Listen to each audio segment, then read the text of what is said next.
Hi guys! In this video, I'm gonna show you how to use the tool Label to label panels.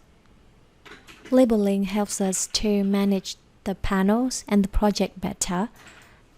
And with labels, we can see every detailed information about the panel. And this is how the labels are shown on the panel. Firstly, the arrow.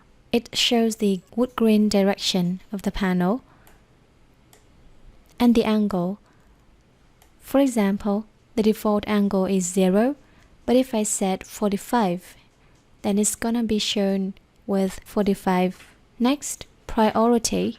If I set processing priority, for example 1, then this phase is going to be processed first. Next, it's the ID. Every panel has got a unique ID, and with the ID, we can also find the panel easily. Next is the name of the panel, for example top, and then it's the name of the group or the frame. Next, I'm gonna show you how to label. For one-click components, we can turn on Generate Label in Properties. Select Properties, select the frame,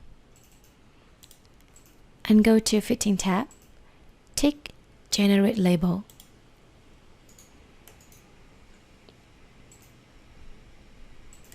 Next, to label all the kinds of components, for example, one-click components, or exploded components, or the ones we draw with SketchUp tools.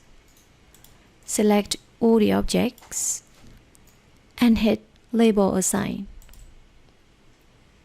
Some of them may have labels already, so we can label only parts without ID, or we can regenerate all.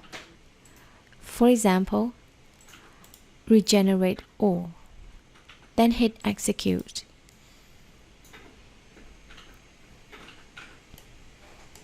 And for the panels we draw with SketchUp tools, it hasn't got a name, so we can use Name tool to name it. So this is how we use Label Assign tool and Properties to label. For more tool instructions, see you in the next videos.